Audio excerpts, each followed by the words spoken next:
शकट माने होती है गाड़ी। उस गाड़ी के नीचे रख दिया। और जो गाड़ी जो बना हुआ है, वो गाड़ी कौन बने हैं? वो है सकटासुर नाम का दैत्य, जो भी महाराज कंस ने भेजा है। सकट माने गाड़ी होती है, सकटासुर।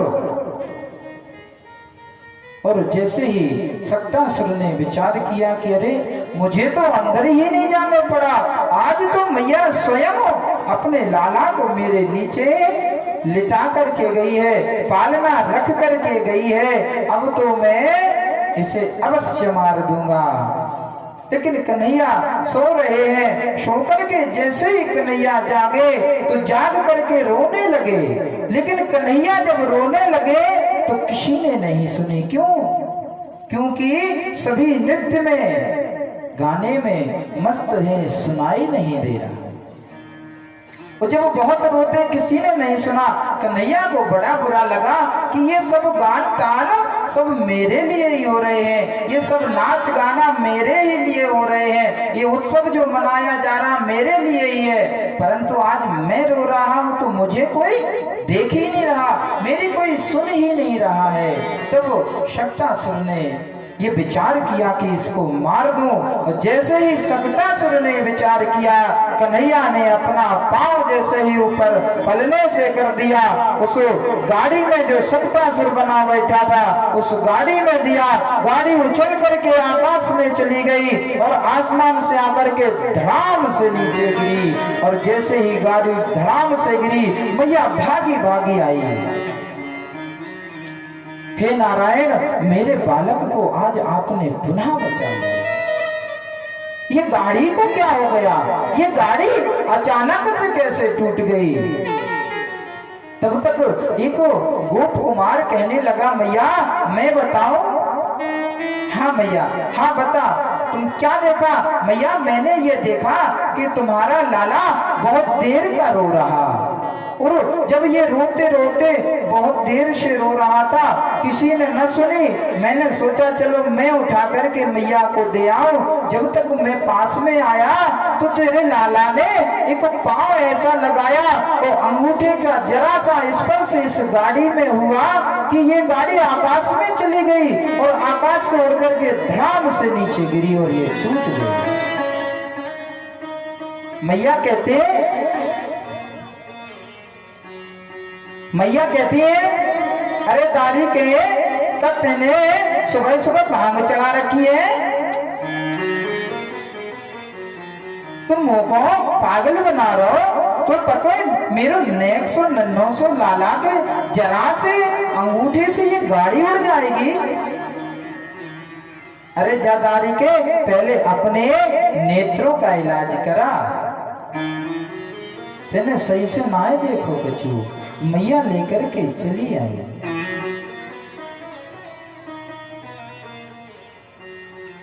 एक समय की बात है, इस तरह से भगवान ने शकटासुर का अंत किया। एक समय की बात है, श्री रामचरितमानस में कहीं भी अगर एक शब्द आया है तो वहां भी कोई विशेष बात छुपी हुई है। और श्रीमद् भागवत महापुराण में भी यदि एकदा आया है, वहां एक संस्कृत में एकदा समय, जब एकदा आया तो यहां भी कोई विशेष बात छुपी हुई है कन्हैया की। समय का अभाव है इसलिए ज्यादा विस्तार तो नहीं कर पाऊंगा, लेकिन हाँ सुनाऊंगा बिल्कुल बराबर। जो कथा है उसको सुनाऊंगा, ज्यादा विस्तार नहीं करूंगा। एकदा रोह मारूढ़म लालयन्तीं सुतं सती गरिमाडं सुसोर्गोडं न सेहे गिरिकूटवत्।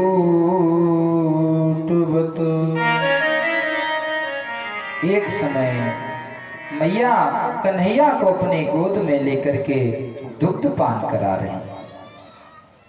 और दुग्ध पान कराते कराते भगवान देखते हैं कि तृणावर्त नाम का जो दैत्य है वो मथुरा नगरी से चल पड़ा है, ब्रजमंडल में आने वाला है। तो आज कन्हैया ने अपनी मैया की गोदी में इतना वजन बढ़ाया, इतना वजन बढ़ाया कि मैया को वजन लगने लगा। और मैया विचार करने लगी कि मेरो लाला तो इतनो हल्को सो है और जामे इतनो वजन काते आएगा।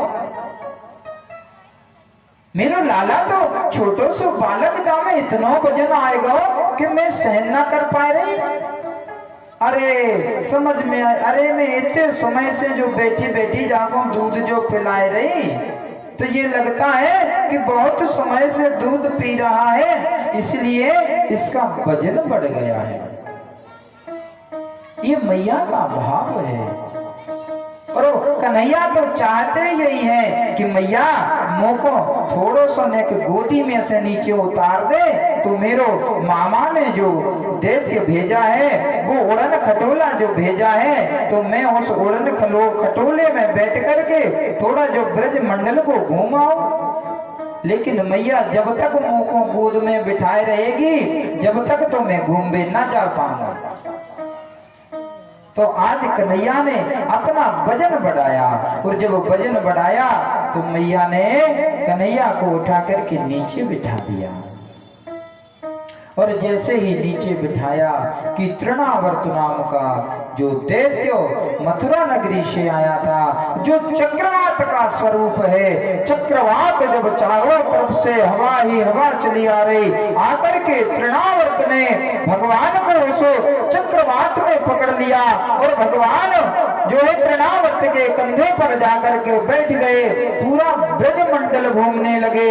उस जो तृणावर्त कन्हैया को उड़ा ले गया, पूरा ब्रजमंडल घूमने लगे। और जैसे ही गोकुल नगरी से ब्रजमंडल से मथुरा की ओर जैसे ही जाने लगा, तो विचार करने, भगवान ने जब अपना शरीर बढ़ाया, वजन बढ़ाया, तो विचार करने लगा कि अरे मैं जल्दी जल्दी में कोई नंद के भवन से कोई पत्थर तो नहीं उठा लाया जो मुझे इतना वजन लग रहा है, ऐसा मैं क्या लेकर के आया।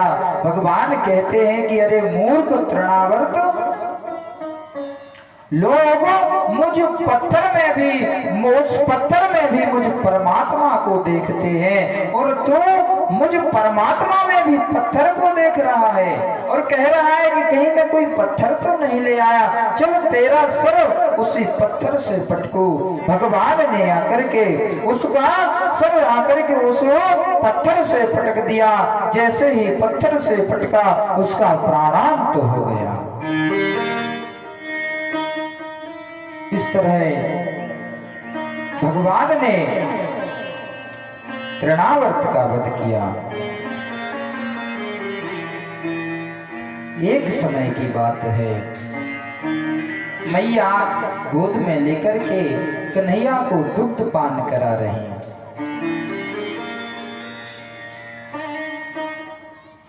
जो सुख लयो न देवता, जो सुख लयो यशोद, जो सुख देवताओं को भी नहीं मिला, आज वो सुख मेरी मैया यशोदा को मिल रहा है। भगवान ऐसे अनेक प्रकार के चरित्र ब्रजमंडल में कर रहे हैं। गर्ग पुरोहितो राजन, निदो नाम समूहा तपः, ब्रजम जगाम नंदस्यो वसुदेव प्रचोदिता।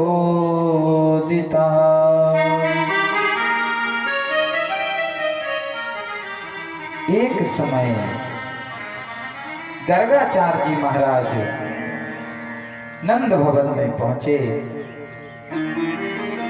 और जैसे ही नंद भवन में पहुंचे तो नंद बाबा ने उन गर्गाचार्य जी महाराज से कहने लगे, महाराज जरा मेरे निक लाला को ग्रह नक्षत्र तो देखो, जहाँ पे आजकल बहुत संकट आवे लगे, जाको कोनो ग्रह नक्षत्र खराब चल रहा हो, नेक नक्षत्र जाको देख लो। गर्गाचार्य जी महाराज कहने लगे कि क्या नाम है तुम्हारे पुत्र का? तो कहने लगे कि महाराज नाम तो अभी तक रखा ही नहीं, नाम नहीं रखा। जब नाम नहीं रखा तो मैं इसका किस नाम से ग्रह नक्षत्र देख करके तुम्हें बताऊं? नंद बाबा कहने लगे कि बाबा एक काम करो, मेरे लाला को, मेरे छोरा को तुम ही नाम रख दो। गर्गाचार्य जी महाराज कहने लगे कि तुम्हें पता है मैं यदुवंशियों का आचार्य हूं, जो जितने भी यदुवंशी थे सभी यदुवंशियों के आचार्य गर्गाचार्य जी महाराज थे, और मैं यदुवंशियों का आचार्य हूं। और मैं अगर तुम्हारे लाला को अगर मैं नामकरण संस्कार करूंगा तो फिर कंस को पता चल जाएगा कि गर्गाचार्य जी महाराज ने जब इन पुत्रों का जब नामकरण संस्कार किया है तो फिर ये पुत्र नंद के नहीं है, फिर ये पुत्र वसुदेव के हैं। इसलिए मैं तुम्हारे पुत्रों का नामकरण संस्कार तो लेकिन हाँ कर दूंगा, लेकिन कोई हल्ला मत कराना, कोई शोर मत कराना, एकांत में चल करके चुपचाप से चल करके तुम्हारे पुत्रों का नामकरण संस्कार कर दूंगा। नंद बाबा ने कहा ठीक है महाराज, मैं काऊ को ना बताऊं, मैं काऊ को ना बताऊंगा। लेकिन चल करके गर्गाचार्य जी महाराज गौशाला में जाकर के बैठ गए और नंद बाबा ने मैया यशोदा से कहा, रोहिणी से कहा कि चल करके आज गर्गाचार्य जी महाराज आए हैं, चल करके उनका आशीर्वाद ले लो और वह अपने पुत्रों का नामकरण संस्कार कर देंगे।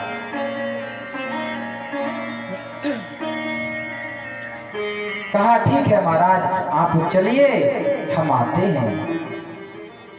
तो विचार करने लगे कि अरे ये बाबा इसका नाम बड़ा सुना है गर्गाचार्य, ये बड़ा ज्योतिषी है, लेकिन आज जाके परीक्षा लेंगे, इसका नाम ही है या ये कुछ कर भी लेता है, कुछ जानता भी है, आज इसकी जरूर परीक्षा लेंगे।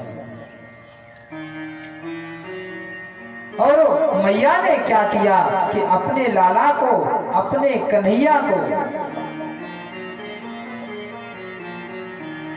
अपने लाला को, अपने कन्हैया को मैया ने रोहिणी की गोद में दे दिया और रोहिणी के लाला को मैया यशोदा ने ले लिया कि बहन चलते हैं अब अपने अपने पुत्रों को लेकर के, और अगर ये पक्को ज्योतिषी होएगो तो ये जरूर पट्ट से बता देगो कि जो लाला तेरो नाय तेरो है, और अगर जाने नाय बता पाओ तो फिर बहन में समझ जाऊंगी कि जो कोई ज्योतिषी ना है, ये तो बेसोई पंडित है। ठीक है, आज मैया कन्हैया को लेकर के, रोहिणी के पुत्र को लेकर के, बलराम जी महाराज को लेकर के चली गई। और जैसे ही गर्गाचार्य जी महाराज के जब सामने, गर्गाचार्य जी महाराज के सामने पहुंचे, गर्गाचार्य जी महाराज ने जब देखा और जैसे ही कन्हैया को, मेरे गोविंद के गुणगणों को, गोविंद की स्वरूप को, गोविंद की आभा प्रभा को जैसे ही देखा तो देखते ही रह गए। अब जब देखते देखते एक टकटकी लगा करके देखने लगे और देखते ही देखते समाधि लग गई। और जब समाधि लग गई तो मैया यशोदा बाबा से कहती बाबा बाबा बाबा, पर बाबा तो सुनते ही ना, बाबा की तो समाधि लगी। अब मैया कहते अरे राम राम, जब बाबा को जाने काय होगा का होएगा, जाको यहीं आके कछु होने तो, अरे आओ तो नामकरण संस्कार कर दे तो, लेकिन भगवान न जाने जाको का होगा जो तो कछु कह ही ना। मैया ने जब बहुत जोर से आवाज लगाई तब गर्गाचार्य जी की समाधि खुली। बाबा हाँ हाँ हाँ मैंने सोच लिया नाम। मैया कहती है बाबा ये ऐसे नाम सोचो जाते हैं, अरे तुम नाम सोच रहे थे तब तक मैंने जाने का सोच ली, ऐसे नाम सोचे। हाँ मैंने सोच लिया। आज गर्गाचार्य जी महाराज कहते हैं कि अयम ही रोहिणी पुत्रो रमयन सुहृदो गुणे। मैंने देख लिया हे यशोदे, जो तेरी गोद में जो लाला है ये तेरो पुत्र ना है, ये रोहिणी का पुत्र है, और जो रोहिणी की गोद में है वो तेरा पुत्र है। अब मैया ने कहा अरे विचार किया कि बाबा तो पक्को ज्योतिषी मालूम पड़ते, यार पट्ट से पहचान ली। अब मैया ने कहा अब मैं क्या करूं? तो मैया कहती बाबा मैं रोहिणी के पुत्र में और अपने पुत्र में, रोहिणी के लाला में, रोहिणी के छोरा में और अपने छोरा में कोनो अंतर ना मानो। जो जाको है सो मेरो, जो मेरो है सो जाको। मैया ने ऐसी कह करके बात निकाल दी। गर्गाचार्य जी महाराज कहते हैं कि यह अपने गुणों से अपने इष्ट मित्रों को प्रसन्न करेगा, इसलिए इसका नाम राम होगा, और ये बल में बहुत बलशाली होगा, इसलिए इसका नाम बल राम होगा। और इसका गर्भ का संकर्षण हुआ है। जो मैया देवकी का जो 7वें गर्भ में जो गर्भ आया था, वो भगवान ने अपनी माया से जो देवकी मैया के गर्भ से रोहिणी मैया के गर्भ में जो स्थानांतरण कराया था, जो संकर्षण कराया था, इसीलिए इसका एक नाम संकर्षण होगा। अच्छा बाबा, और जब छोटे लाला को का नाम होएगो? बोले जालाला को मैं का नाम बता दू मैया, जो तेरो लाला है जो तो हर युग में आवे, कभी श्याम स्वरूप बना करके आवे, कभी गोरा चिट्टा होके आवे, कभी सूकर बन करके आ जावे, कभी मछली बन करके आ जावे, कभी कच्छप बन करके आ जावे। मैं क्या नाम बताऊं इसका? लेकिन हाँ मैया, मैं इसका नाम कृष्ण रख देता हूँ। कृष्ण कर्षयति इति कृष्ण, कर्षयति इति यानी कि ये सबके चित्त को चुराने वाला होगा, इसीलिए इसका नाम कृष्ण होगा।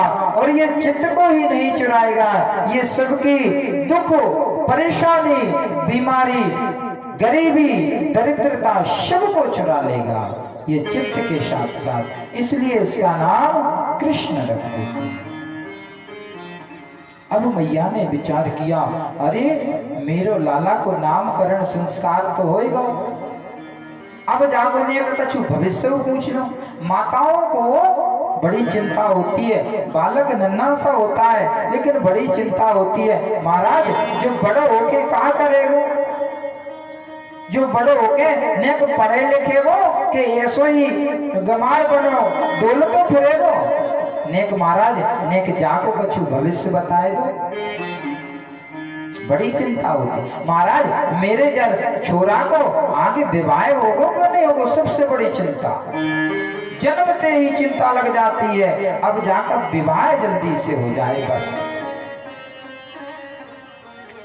अब मैया को भी चिंता लग गई, बाबा से गर्गाचार्य जी महाराज से पूछते हैं कि महाराज मेरे जब छोरा को भविष्य कैसे होएगो, आगे चल के जो कहाँ करेगो। तो गर्गाचार्य जी महाराज कहते हैं कि मैया मैं जाको बताऊं कहाँ करे। हाँ महाराज बिल्कुल साची साची बताए दो। हाँ साची साची बताए दो। तो बोले मैया जो आगे चल करके चोर बनेगो, चोर बनेगो। महाराज कहाँ कह रहे, मेरे यहाँ का कछु कमी है, मेरे यहाँ 9 लाख तो गौए हैं, मेरे यहाँ जब इतनी सब सुविधाएं, सारा राजकोष भरा हुआ है, फिर जाको चोरी करने की क्या जरूरत पड़ेगी। मैया ये चित्त चोर होगा, ये चीर चोर होगा, ये माखन चोर होगा। और मैया ये छोटा मोटा चोर नहीं होगा कोई। तो बोले ये तो चोरों का सरदार होगा, ये छोटा पूरा चोर नहीं बनेगा। अच्छा ठीक है महाराज, तो ने जाको जो और बताए दो कि जब जो चोर बन जाएगो तो जाको ब्याह होएगो कि ना होएगो। काहे के महाराज जब बालक की ऐसी खबर फैल जाए कि महाराज वहां तुम विवाह संबंध लड़के को देखने गए, अरे वो मोड़ा तो चोरी करत है, जुआ खेलत है। तो महाराज जब ऐसी बदनामी जब हो जाए ना छोरा की, तो फिर महाराज विवाह संबंध होने में बड़ी परेशानी होती। और तुम कह रहे हैं कि मेरो लाला महाचोर बनेगो और चोरों का सरदार बनेगो, तो फिर मेरे लाला को ब्याह होगो कि ना होगो। तो बाबा कहते कि मैया तेरे लाला को एक आध ब्याह हुए तो मैं बताए दे। का मतलब है महाराज। बोले मैया तेरे लाला को एक विवाह ना होएगो, तो तुम तो ऐसे कह रहे जैसे जाके 2 4 10 विवाह होंगे। गर्गाचार्य जी बोले मैया जाके 2 4 10 भी ना होंगे तो क्या जाके 150 होंगे। बोले ना जब तो कितने होंगे। बोले जाके विवाह होंगे 16,108। जैसे ही मैया ने सुना अरे अच्छा ठीक है महाराज, मुझे जाको भविष्य ना दिखवाने, जैसा होगो सो जैसी नारायण जाने।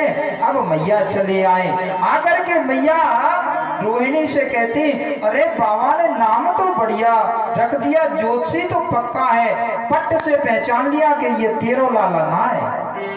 लेकिन फिर जब पंडित ने बातें ने उल्टी सीधी बताए दी कि जो चोरन को सरदार बनेगो जाके इतने के ब्याह होंगे, जो मुझे समझ में ना आई। लेकिन बाबा ने कछु भी नाम रखो हुए, मैं तो एक अपना प्रेम का अलग नाम स्पेशल रखूंगी। बाबा ने जाको नाम कृष्ण रखा है, मैं तो जासे कनुआ कनुआ कहूंगी, और जा से कनुआ कहूंगी और जा से बलुआ कहूंगी। मोह ना के वो आए बलराम और कृष्ण कन्हैया। मैं तो कनुआ और बलुआ सब माताएं अपने अपने पुत्रों का नाम रख लेती। लेकिन जब मैंने अभी कथा के मध्य में बताया था कि इस तरह से नाम नहीं रखना चाहिए, भगवान का तो नाम कम से कम रखो। अरे माता पिता भी जब उनका नाम लेंगे तो कम से कम उनका भजन होने लगे, उनका चिंतन होने लगे। अजामिल ने नारायण नाम रखा अपने पुत्र का, वो भव से पार हो गया। इसलिए सदैव अपने बच्चों का नाम भगवान के नाम से मिला करके रखना चाहिए। इसी बहाने कम से कम उनका नाम तो लिपटा रहेगा। आज कन्हैया थोड़े बड़े हो गए, और बड़े हो गए, इतने बड़े हो गए कि आज कन्हैया मैया मैया कहने लगे। आज भगवान सबसे पहले मैया का नाम लेते हैं। कहने लगी मोह मैया मैया, कहने लगी मोह मैया मैया, कहने लगी।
मैया पूछे चरण चरण मेरे हल घर जो मैया हल घर जो मैया कहने लगी मोर मैया मैया कहने लगी मैया मैया कहने लगी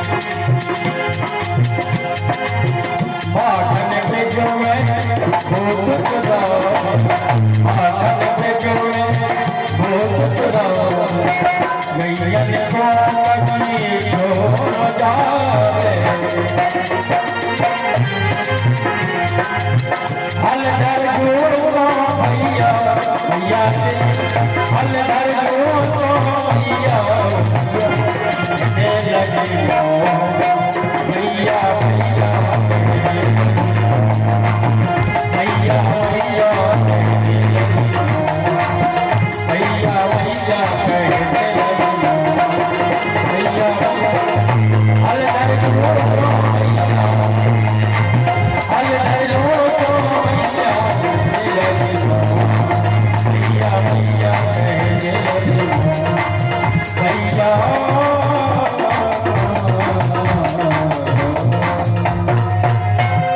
बोलो नंद के लाला की जय। आज कन्हैया बड़े हो गए, आज मैया मैया कह कर के बुलाते हैं और कन्हैया आज चलना सीख गए। और चलना जब सीख गए तो उनके जो शम उम्र के जो सखा थे, जो गोप थे, वो आज उनकी एक मंडली बनने लगी। जब मंडली बनने लगी तो कन्हैया कहते हैं कि अरे मधुमंगल श्री रामा देख तो तू कितनो दुबलो तो जाए रहो, तो वो कछु खावे ना मिले। तो कहते कि कन्हैया मेरे माता पिता के यहाँ तुम्हारे यहाँ जैसी 9 लाख गौएं तो है ना, जो थोड़ी सी गौएं हैं 1 2 4, उनका मैया जो दूध निकालती है उसको बेच आती है। अच्छा, मेहनत करवे के ताए हम ब्रज के ग्वाला और माखन खावे के ताए मथुरा के लाला। आज से एक काम करते हैं क्या? बोले आज से हम चोरी करना प्रारंभ करते हैं। मधुमंगल कहता कन्हैया तू हमको चोरी करवो सिखाए। मैया कहती चोरी करवो बहुत बुरी बात होवे और तुम हमको चोरी करवो सिखाए रहो। तो कहते अरे हम कौन से धन पैसा की चोरी करेंगे, तो काय की चोरी करेंगे? बोले हम तो माखन मिश्री की चोरी करेंगे। तो कन्हैया काउ दिन पकड़े गए तो मैया बहुत मारेगी। तो कहते सबसे पहले चोरी का अभ्यास अपने ही घर से किया जाता है। हाँ लाला, सबसे पहले घर तो मैं अपने, तो तुम सब जाकर के अपने अपने घर आज चोरी करना, कल से दूसरे के यहाँ चोरी करने चलेंगे। और कहते हैं तो अपनी मंडली का एक नाम रख लिया जाए, बाल गोपाल चोर प्रचार प्रसार चोर मंडली। मंडली का नाम बन गया। अब इसके अध्यक्ष कौन बने? बोले इसका अध्यक्ष तो कन्हैया, जब तू मोको चोरी कर वो सिखाए रहो तो ये जाको अध्यक्ष तू ही बन जा जब मंडली को। ठीक है, तो आज भगवान जब मंडली के अध्यक्ष बन गए, हाँ ठीक है, आज सब लोग